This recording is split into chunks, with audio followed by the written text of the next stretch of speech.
যে প্রশ্নটি করতে চাই সেই প্রশ্নটি হচ্ছে যে আওয়ামী লীগের নিষ্ক্রিয়তা এক ধরনের মানে আওয়ামী লীগ দেশের রাজনৈতিক প্রেক্ষাপট থেকে বাদ হয়ে গেছে, কেউ কেউ আমাদের মিডিয়ার ভাষায় কেউ কেউ বলছেন যে একটা -1 হয়ে গেছে। আমাদের আসলে অনেকগুলি প্রশ্ন আছে আপনার কাছে, আপনার যে প্রশ্নের জবাব আপনি যেভাবে দিতে চান সে দিবেন, না দিতে চাইলেও আমরা দিব, মানে আমরা এটা নিতে পারবো। সেই 2001 সালে বিএনপি জামাত ক্ষমতা এসে আমাদের নেতা কর্মীদের উপর অক্ষত অত্যাচার করেছিল। আমি সবাইকে বলছি যে ধৈর্য ধরো, আমরা দেশের উন্নতি করি, দেশের উন্নতি করার মধ্য দিয়ে এটা আমাদের মানে প্রতিশোধ হবে। মানুষের গায়ে মানে পাল্টা আঘাত করে না, কুকুর কামড়ালে কুকুরে কামড়াতে হয় না। কিন্তু এবারে যেটা দেখলাম যে ওরা এত জঘন্য, এই জামাত বিএনপি এদের না আছে চক্ষু লজ্জা, না আছে কিছু, সবগুলো হচ্ছে চোর খুনি মিলে এইভাবে কোনো মানুষকে মারতে পারে না। আমাদের 15 বছর 7 মাস একটানা ক্ষমতায়, তখন যদি আমরা এই প্রতিশোধ নিতে যেতাম তো একজনও থাকতে পারতো? বিএনপির নাম নিশানা নেওয়া বা জামাত, আমরা তো তা করিনি। সবার ন্যায় বিচার প্রতিষ্ঠা করেছি, আমরা মানুষের অধিকার নিশ্চিত করছি। আমি যে সামাজিক নিরাপত্তা, বয়স্ক ভাতা, বিধবা ভাতা, প্রতিবন্ধী ভাতা, পারিবারিক কার্ড, সে আমরা যা দিচ্ছি সবার জন্য। যারা গরিব তাদেরকে বিনামূল্যে ঘর করে দিয়েছি, যারা ভূমিহীন তাদেরকে। কে কোন দল বা আমাকে ভোট দেয় কি না দেয় সেটা তো না। আমি যে বাংলাদেশ আমার বাবা স্বাধীনতা এনে দিয়েছেন, তিনি চেয়েছেন দুঃখী মানুষের মুখে হাসি ফুটাতে, তিনি চেয়েছেন এই দেশকে উন্নত করতে, এই দেশের প্রত্যেকটা মানুষের জীবন মান উন্নত করতে। আমি সেটাই করব, আমি তাই করে দিয়েছিলাম। কিন্তু আজকে সবচেয়ে দুঃখ লাগে যে আমি দিন রাত অক্লান্ত পরিশ্রম করেছি, দিন রাত পরিশ্রম করছি। আমার ওই 10 বছরের বাচ্চা, তাদেরকে তো আমার বোনের কাছে দিয়ে আসছি, বোনই দেখছে, এরপরে তো হোস্টেলে রেখে দিয়েছিলাম। ওদের তো একটা দিন ভালোভাবে দেখতেও পাইনি, খাওয়াতে পারি, কিচ্ছু করতে পারিনি। হ্যাঁ, তারা নিজেরা কষ্ট করছে, লেখাপড়া শিখছে, বিশ্বের ভালো ভালো শ্রেষ্ঠ হাসপাতাল বিশ্ববিদ্যালয় থেকে ডিগ্রি নিয়ে নিজেদের কাজ নিজেরা করে খায়। ওদেরকেও ছাড়ে নাই, কিন্তু প্রত্যেকে এক একটা কাজ করে, চাকরি বাকরি করে খায়। তাদের বিরুদ্ধে মিথ্যা মামলা দিয়ে, সবার বিরুদ্ধে মিথ্যা মামলা দিয়ে তাদের বিরুদ্ধে রায়ও দিয়ে দিয়েছে। এবং ওরা তো বিভিন্ন বিষয় থাকে যে ইংল্যান্ডে লয়াররা আইনজীবী দেখে হাসে, ওইটা আবার কেমন মামলা, তোমাদের দেশে কিরকম মামলা হয়, কিরকম আইনজীবী, কিরকম জুডিশিয়ারি। মানে বাংলাদেশটাকে একটা হাস্যাস্পদ করে দিয়েছে বিদেশে। চুরি চামারি করে টাকা পয়সা মানি লন্ডারিং করে নিজেরা তো পয়সা বানিয়ে ফেলেছে। কিন্তু এই দেশটাকে ধ্বংস করার জন্য যে চক্রান্ত, এখন তো আস্তে আস্তে চক্রান্ত বের হচ্ছে। এবং তাদের তো লক্ষ্যই ছিল আমাদের 2 বোনকে শেষ করবে, তারপর আওয়ামী লীগ নেতাদের মেয়ে শেষ করে দিবে। আওয়ামী লীগকে বলছে ব্যান করছে, ওরা ব্যান করাকে অবৈধভাবে ক্ষমতা দখল করে তারা জোর করে ক্ষমতা নিচ্ছে ডাকাতি করে। আওয়ামী লীগ জনগণের সংগঠন, এই মানে উপমহাদেশের সবচেয়ে প্রাচীন সংগঠন। এই ওদের জন্ম তো অনেক পরে, একজন অবৈধভাবে ক্ষমতা দখল করছে, তাদের পকেট থেকে বেরোয়েছে। আমরা তো তা না, আমরা মাটি মানুষের সাথে। সেজন্য বাংলাদেশের মানুষের এত অত্যাচার করার পরেও মানুষ তো এই আওয়ামী লীগকে ভালোবাসে। আজকে যেভাবে এক একটা পরিবারকে তারা ধ্বংস করে দিচ্ছে, ঘর বাড়ি, ব্যবসা প্রতিষ্ঠান, দোকানপাট, মাছের ঘের, মুরগি খামার, গরুর খাওয়া, কিছু রাখছে না, সবই ধ্বংস। কিন্তু এই ধ্বংস করলে তো দেশের কত বড় ক্ষতি হয়। খালি আমার একটা পরিবারকে খালি ক্ষতিগ্রস্ত করছে না, দেশেরও ক্ষতিগ্রস্ত করছে। এতে ওদের কিছু আসে যায় না, নিজে আসতে উঠে পড়ে খেতে। আমি ওটাকে বলবো যে আমি আসার পর থেকে আপনাদের কাছ থেকে শুনি, আমার খুব কষ্ট হয়। কারণ আমি তো একদিনে মাত্র 15 দিন আগে দেশ ছেড়ে গেলাম। হঠাৎ শুনলাম কি মা নাই, 3টে ভাই, 2 ভাইয়ের স্ত্রী, আমার চাচা, ফুফাতো ভাই বোন মিলে 18 জন তারা নিহত। একই দিনে বাপ মা ভাই সব হারালাম, অসহায়। কোথায় যাব, কি করব? 6টা বছর রিফিউজি হিসেবে থাকতে হলো আমাদেরকে, নিজের নামটা আমরা ব্যবহার করতে পারতাম না। তারপরেও কিন্তু দেশে ফিরলাম, যখন সুযোগ পেলাম, ফিরে এসে একটা চিন্তা মাথায় ছিল যে গরিবের মুখে হাসি ফুটাতে চেয়েছেন আমার বাবা। দুঃখী মানুষের মুখে হাসি ফুটাবে, মানুষের জীবন মান উন্নত করবে। গ্রাম পর্যায়ে পর্যন্ত উন্নতি করে দিয়েছি, ঘরে ঘরে বিদ্যুৎ, রাস্তা ঘাট, সবকিছু, ছেলে মেয়েদের লেখাপড়া, বৃত্তি, উপবৃত্তি। 3,80,00,000 ছেলে মেয়েদেরকে আমি খালি বৃত্তি দিতাম, উপবৃত্তি দিতাম, বিনা পয়সার বই, মেয়েদের শিক্ষা অবৈতনিক, সবই তো করে দিয়েছিলাম। যুবকদের জন্য কর্মসংস্থান ব্যবস্থা, কর্মসংস্থান ব্যাংক করছি, সেখানে কোনো জামানত ছাড়া তারা ঋণ নিয়ে ব্যবসা করতে পারে। বর্গা চাষীদের বিনা জামানতে ঋণের ব্যবস্থা করে দিয়েছি। কৃষকের ফসল যাতে বেশি উৎপাদন হয়, মানুষের জন্য খাদ্য কষ্ট না থাকে, সেটা আমি নিশ্চিত করে দিয়েছি।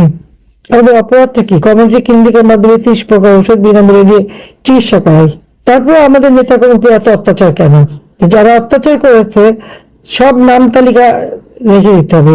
দিন একভাবে যায় না, আমরা তো 15 বছর 7 মাস ক্ষমতায় ছিলাম। হ্যাঁ, ক্ষমতায় থাকার জন্য তো আমরা মানুষ হত্যা করি নাই, কিন্তু আমার নামে মিথ্যা অপবাদ 1400 মানুষ হত্যা করছে। আজ পর্যন্ত নামও বলতে পারলো না 1400 মানুষের। তার মধ্যে 456 জন তো জীবন্ত ফিরে আসছে, যাদের কথা বলছে তারা কেউ শহীদ হয়নি। 52 জন মারা গেছে অসুখ বিসুখ হয়ে, আর বাকি নামের কোনো ঠিকানাই নাই। তো এই যে মিথ্যাচার করে করে এরা মানুষকে বিভ্রান্ত করে যেভাবে ঘটনা ঘটালো, এখন দেশের মানুষ তো টের পাচ্ছে।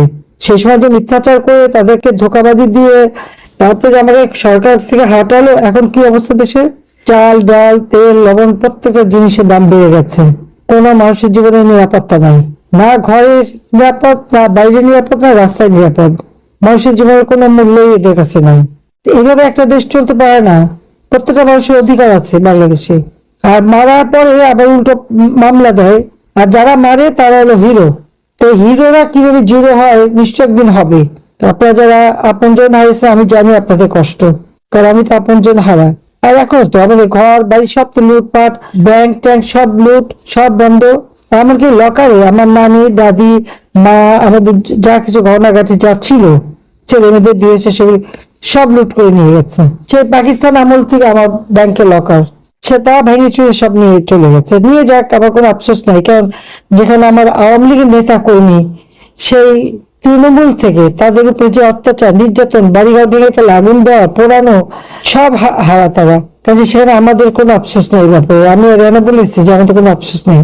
যদি আমাদের কিছু থাকে জনগণকে দিয়ে দিচ্ছে, আবার জনগণকে দেবো। 32 নম্বর বাড়িটা আমরা তো 2 বোনের বাড়ি নেই না, আমরা তো জনগণকে দান করে দিয়েছিলাম। যে আমার বাবা তো সারা জীবন এই দেশের মানুষের জন্য করেছে, যে মানুষের জন্য এটা থাক। আমরা যখন এই বাড়িটা দিয়ে দিই, আমাদের কিন্তু ঢাকা শহরে কোনো থাকার জায়গা ছিল না, নিজেদের কোনো ঘর বাড়ি আমাদের কিছু ছিল না, কিন্তু আমরা দিয়ে দিয়েছিলাম যে না, এটা জনগণের সম্পদ, আমাদের এখানে কোনো অধিকার নেই। আচ্ছা, সেই বাড়িটাকে ভেঙে গুঁড়ো গুঁড়ো করে দিল কেন? এখন বাড়িটা ভাঙার পরে ভাঙা ইটের টুকরা, কেউ সেখানে যেতে পারবে না। মানে ওই বাড়ির একটা ইটের টুকরাকে ওদের ভয়। আগে ইউনূসের ভয় ছিল, এখন তার ভয়, মানে যে ওই ইটের টুকরাগুলি বোধহয় ওদের কপালে এসে পড়বে। হ্যাঁ, একদিন পড়বে, যে কোনো শব্দ নেই।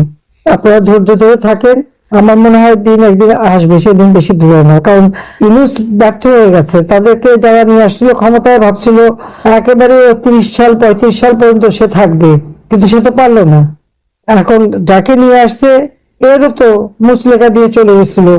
অস্ত্র চোরা কারবারির মামলায় সাজাপ্রাপ্ত, টাকা পাচার করার মামলায় সাজাপ্রাপ্ত, আমেরিকার গোয়েন্দা সংস্থা সে সাক্ষী দিয়ে গেছে, সেই সাক্ষীতে সাজাপ্রাপ্ত, লুটপাটে সাজাপ্রাপ্ত। আর সে হয়েছে বাংলাদেশের প্রধানমন্ত্রী। এক বাটপার চোর চলে গেছে, আর ডাকাত এসে বসছে। একই অবস্থা, কোনো পরিবর্তন নাই। এই যে ইলেকশন হয়ে গেল, সবাই ভাবছিল যে একটা গণতন্ত্র আসবে। কিসের গণতন্ত্র আসলো? তাও তো আসেনি। বড় মানুষের কষ্ট। এখন আমার আওয়ামী লীগ নেতা কর্মী তারা অত্যাচার করে যাচ্ছে, তখন সময় আসছে রুখে দাঁড়াতে হবে। কাজে সবাইকে আপনারা একটু ধৈর্য ধরে থাকেন, ইনশাল্লাহ দিন একদিন ফিরবে। আর যারা এইভাবে আপনাদের উপরে আঘাত করছে, তাদের প্রত্যেকটা ফোঁটা রক্তের আমরা হিসাব নেব। এটা আমার ওয়াদা জনগণের কাছে, আপনাদের কাছে। সবাই ভালো থাকেন, সুস্থ থাকেন। আমি আছি একাই, 2 বোন, কিন্তু আমাদের কিছু চাওয়া পাওয়া নাই, সব হারাইছি, এই জন্য কোনো আফসোস নাই। কারণ বাংলাদেশের আমার আওয়ামী লীগের নেতাকর্মী সবাই হারিয়ে সবাই নিঃস্ব, কিন্তু দেশের মানুষের জন্য অবশ্যই আবার দিন ফিরবে। অতীতে যেভাবে শহীদ জিয়াউর রহমানকে, তার অবদানকে, তার কাজকে খাটো করার চেষ্টা করা হয়েছে, এর থেকেই প্রমাণিত হয়েছে শহীদ রাষ্ট্রপতি জিয়াউর রহমান অবশ্যই বাংলাদেশের মুক্তিযুদ্ধের একজন অনিবার্য চরিত্র। সম্মানিত উপস্থিতিবৃন্দ, শহীদ রাষ্ট্রপতি জিয়াউর রহমান হঠাৎ করেই কিন্তু স্বাধীনতার ঘোষণাটি দেননি। শহীদ জিয়া প্রথম জীবনে অবশ্যই একজন রাজনৈতিক কর্মী ছিলেন না, তিনি একজন সামরিক সৈনিক ছিলেন।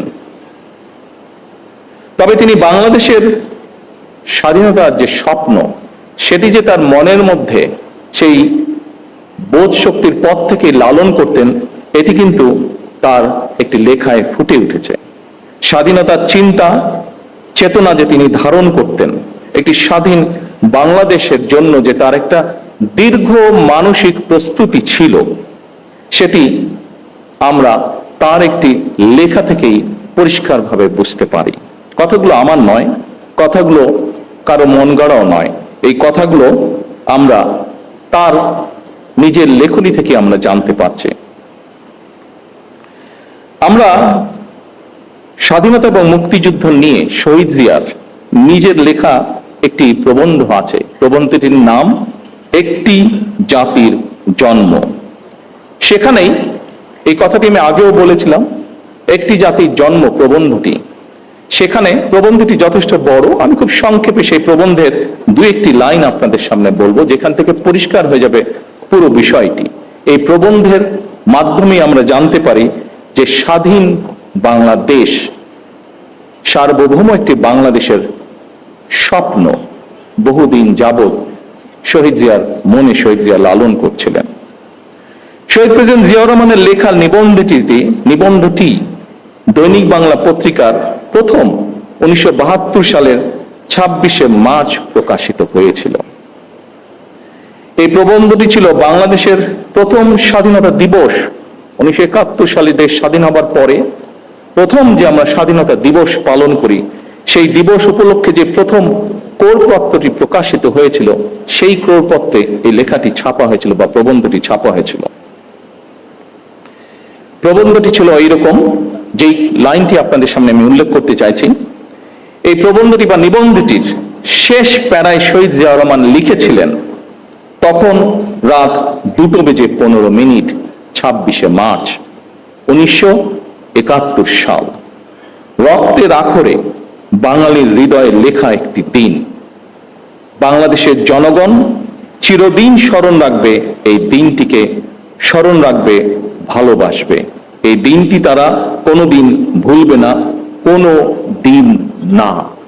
এভাবেই উনি লিখেছিলেন।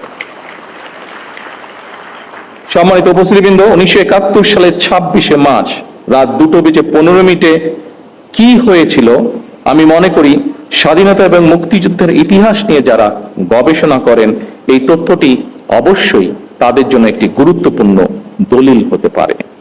কারণ শহীদ জিয়ার লেখা এই 1972 সালের প্রবন্ধটি যখন প্রথম প্রকাশিত হয়েছিল, তখন কিন্তু মাত্র মুক্তিযুদ্ধ শেষ হয়েছে।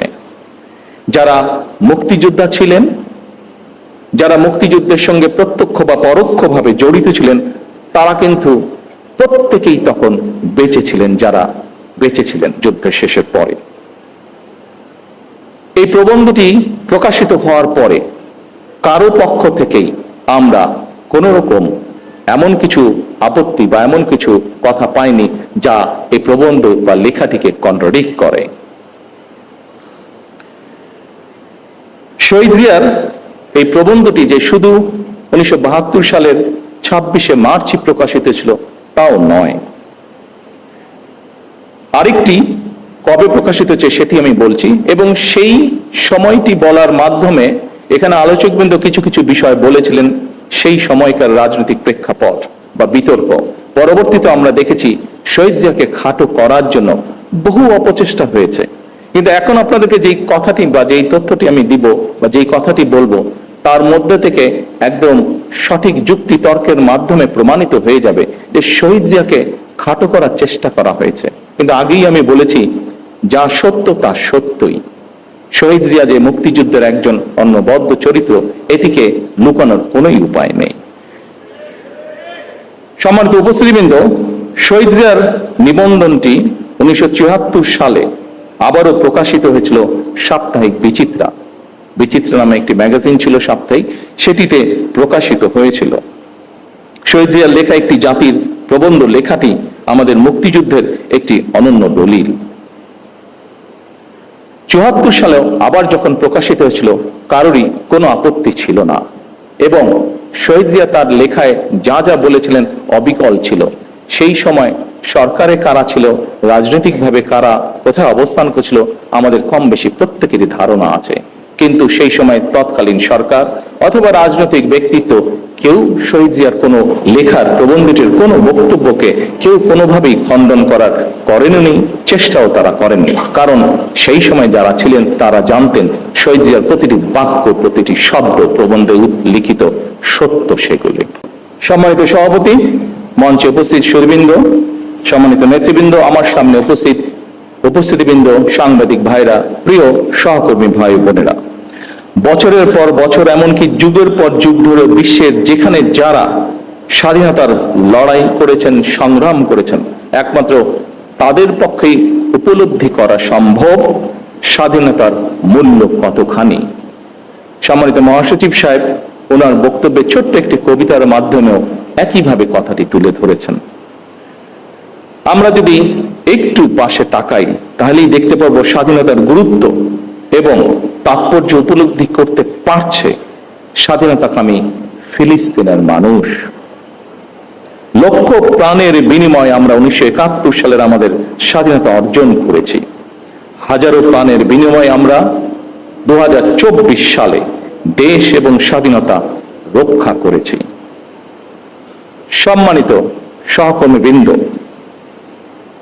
এখানে আজকের এই আলোচনা সভায় আমার সামনে এরকম অনেকে উপস্থিত আছেন যারা 2024 সালের সাক্ষ্য।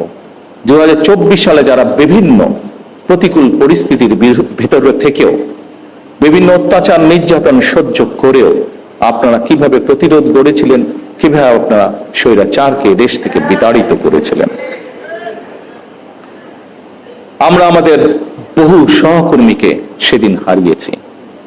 সম্মানিত উপস্থিতিবৃন্দ, প্রতিটি প্রাণের স্বপ্ন আছে, আকাঙ্ক্ষা আছে। স্বপ্ন ছিল, আকাঙ্ক্ষাও ছিল। সেই আকাঙ্ক্ষা পূরণেই তারা সাহসের সঙ্গে, যারা সেদিন লড়াই করেছিল, তারা সাহসের সঙ্গে অধিকার আদায়ের জন্য লড়াই করেছিলেন 71-94-90-তে। 1971 সাল থেকে আজ পর্যন্ত প্রতিটি আন্দোলন সংগ্রামের সকল শহীদদের আকাঙ্ক্ষা ছিল সাম্য, মানবিক মর্যাদা এবং সামাজিক ন্যায় বিচার ভিত্তিক দাবিদার মুক্ত একটি স্বাধীন, সার্বভৌম, নিরাপদ, গণতান্ত্রিক বাংলাদেশ প্রতিষ্ঠা, যা আলোচকবৃন্দ এখানে উল্লেখ করে গিয়েছেন।